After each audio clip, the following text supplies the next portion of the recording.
Assalamualaikum warahmatullahi wabarakatuh.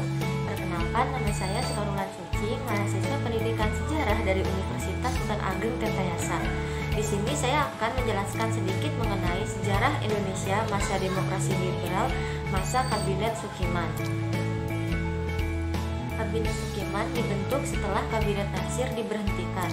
Kabinet Sukiman berasal dari gabungan beberapa partai politik, diantaranya seperti Partai Masyumi dan PNI. Dipimpin oleh Sukiman Wirjoatmadjojo, Kabinet Sukiman didirikan pada tanggal 27 April tahun 1951 sampai tanggal 3 April 1952. Kabinet Sukiman yang merupakan kabinet pada masa Indonesia menganut sistem demokrasi liberal atau parlementer.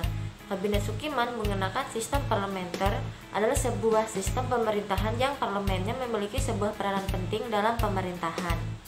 Dengan demikian, parlemen memiliki sebuah wewenang dalam mengangkat perdana menteri dan parlemen pun dapat menjatuhkan pemerintahan, yaitu dengan cara mengeluarkan semacam mosi tidak percaya kepada pemerintah. Kemudian sistem parlemen dapat memilih seorang presiden dan seorang perdana menteri yang berwenang dalam jalannya pemerintahan. Beberapa program yang berjalan pada masa kepemimpinan Kabinet Sukiman ialah: 1. Menjalankan tindakan-tindakan yang tegas sebagai negara hukum untuk menjamin keamanan dan ketentraman serta penyempurnaan organisasi alat-alat kekuasaan negara. 2. Membuat dan melaksanakan rencana kemakmuran nasional dalam jangka pendek untuk meningkatkan kehidupan sosial dan perekonomian rakyat serta mempengaruhi hukum agraria sesuai kepentingan petani. 3. Menyelesaikan persiapan pemilihan umum dalam waktu yang singkat serta mempercepat terlaksananya otonomi daerah.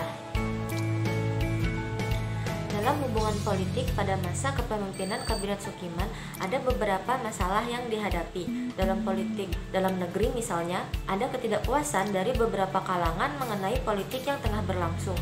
Militer menentang Kabinet Sukiman karena kabinet itu dianggap lambat dan tidak becus dalam menyelesaikan permasalahan pemberontakan yang sedang terjadi. Sedangkan dari Partai Masyumi sendiri, ada kelompok pendukung Natsir yang menentang Kabinet Sukiman. Hal itu disebabkan karena kekecewaan mereka sebab tidak ada satupun orang-orang yang dekat dengan Natsir yang masuk ke dalam jajaran pengurus Kabinet Sukiman. Dalam politik luar negeri, Mutual Security Act atau Undang-Undang Kerjasama Keamanan yang ditandatangani oleh Ahmad Subarjo dinilai merugikan Indonesia karena Indonesia harus lebih mementingkan kepentingan Amerika Serikat. Kendati adanya masalah yang terjadi ketika kepemimpinan Kabinet Sukiman, tetap ada kemajuan yang dihasilkan dari Kabinet Sukiman ini. Di antaranya, pertama, Kabinet Sukiman melanjutkan program bantuan modal usaha-usaha kecil dari Kabinet Natsir untuk meningkatkan perekonomian nasional seperti pemberian modal serta meningkatkan peluang barang impor. Yang kedua, pada era Kabinet Sukiman ini mulai membahas tentang kesejahteraan buruh dan pekerja. Salah satunya yaitu tunjangan hari raya atau THR. Orang-orang yang mendapat THR ini hanya dari kalangan pamong praja atau yang sekarang kita kenal dengan sebutan aparatus sipil negara atau ASN atau PNS. Sementara realisasi THR untuk buruh baru terlaksana pada tahun 1996.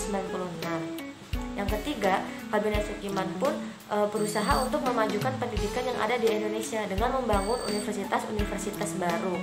Untuk universitas lama seperti Universitas Gadjah Mada dan Universitas Indonesia ditambah fakultas-fakultas baru. Pada akhirnya, Kabinet Sukiman pun jatuh dikarenakan ditandatanganinya perjanjian Mutual Security Act. Juga terjadinya korupsi yang dilakukan oleh para anggota lembaga pemerintahan. Kabinet Sukiman tidak mampu bertahan lama dan akhirnya jatuh pada bulan Februari 1952. Pendapat saya mengenai makalah dan PPT yang telah disusun oleh kelompok 2 ini sudah cukup bagus. Makalah yang disusun dapat dipahami oleh saya dan PPT yang telah dibuat pun sudah memuat pokok-pokok dari makalah yang ada. Harapan saya untuk kelompok selanjutnya semoga dapat menyusun makalah dan PPT dengan semaksimal mungkin. Cukup sekian dari saya, kurang dan lebihnya mohon maaf. Wassalamualaikum warahmatullahi wabarakatuh.